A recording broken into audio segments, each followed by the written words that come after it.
السلام علیکم ورحمت الله وبرکاتو. هیله د ملګرو چې تاسو ټول به روغ او جوړ یاست او همدارنګه به هم د صحت جامې په تن وي.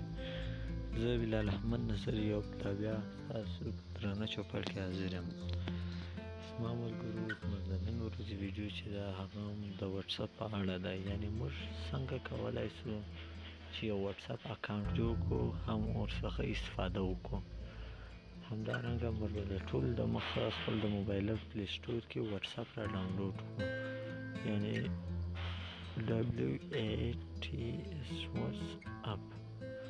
واټساپ به را ډاونلوډ ستاسو، یعنې دا چې واټساپ ما را ډاونلوډ کړی دی، تاسو به بیا دا چې را ډاونلوډ کړي دلته به د اوپن پر ځای تاسو ته دغه ډاونلوډ نوشته وي، یعنې چې ډاونلوډ یې کړئ بیرته به شاته ووځئ. همدارنګه به دلته بیرته راسئ، واټساپ به راخلاص کړئ. واټساپ یې ډاونلوډ شوی وي، تاسو یې ډاونلوډ کړئ، ستاسو د موبایل په منیو کې به راسي دا واټساپ. موږ به دا واټساپ راخلاص کړو. واټساپ چې مو راخلاص کړئ ټول د مخه به دا ویلکم ټو واټساپ دغه صفحه به راخلاص کړئ. دې وروسته موږ اګري اینډ کنټینیو ورو اګري اینډ کنټینیو چې ورو دغه صفحه به راخلاص کړئ، بیا به هم کنټینیو کړو. الله وبکو دلته اوس دی زموږ څخه، یعنې که تاسو په هر هېواد کې یاست، که پاکستان کې یاست، افغانستان کې یاست، یونایټډ سټیټس کې یاست، امریکا کې یاست، هر ځای چې یاست د هغه ځای نمبر تاسو څخه غواړي.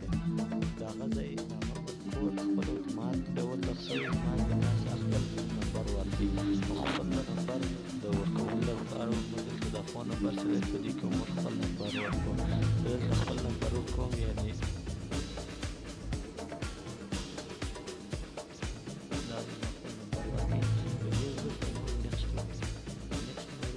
دا ډېره اسانه طریقه ده. واټساپ اکاونټ هغومره تاسو لارې بریک نه غواړي چې نمبر مو ورکړي، په هغه پسې وي ویل بي ویریفای د فون نمبر، یعنې موږ به ستا نمبر ویریفای کړو چې ایا دا نمبر ستا څخه دی، که ته غواړې د بل چا په نمبر یې جوړه کړې، یعنې دا اکاونټ یوازې ته خپل په نمبر جوړولی شي.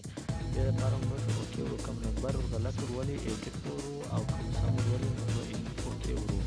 چې کله یې اوکې کړو دا دی اوس ویریفای کېږي، ستا نمبر ته کوډ راستوي، یعنې کله چې کوډ راواستوي بیا ستا اکاونټ ویریفای کېږي.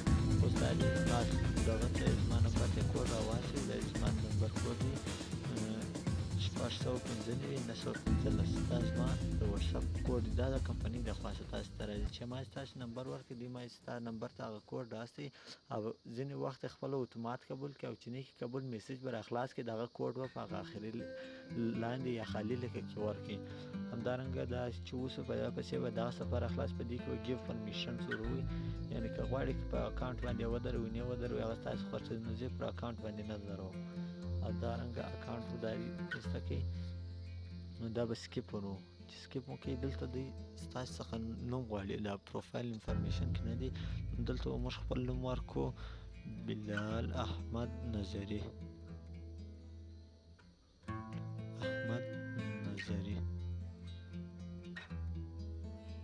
همدارنګه دا نوم چې ورکړي نیکسټ وکړو، چې نیکسټ مو کوي همدارنګه زموږ انشلایزینګ شروع دی، او د دې څخه وروسته موږ ته صفحه راخلاصوي د واټساپ ته، یعنې دغه دی دا موږ ته صفحه راخلاصه کړه. دا زما د واټساپ ګروپ دی، یعنې کوم خلک چې ما سره اډ دي نه دي اډ، دا زما نوی اکاونټ په دې کې دونه خلک ما سره نه دي اډ. نو تاسو د دې لارې کولی شئ چې خپل واټساپ ګروپ جوړ کړئ. او نو د لا نورو ویډیو لپاره زموږ چینل خامخا د سره لایک او سبسکرایب کړئ، چې همدارنګه زموږ نورو ویډیو تر تاسو پورې ژر تر ژره ورسیږي. او که هر رقم مشکل او هر څه ولرئ ما ته کمنټ یا میسیج راواستوئ، او همدارنګه فیسبوک د لارې هم ما ته میسیج کولی شئ. بلال احمد نظري زما د اکاونټ نوم دی، یا هم زما نمبر ورکولی شئ 0111 همدارنګه په واټساپ کې به ایمو کې وایبر کې هر اکاونټ چې تاسو لرئ په هغه اکاونټ د لارې ما څخه پوښتنه کوئ.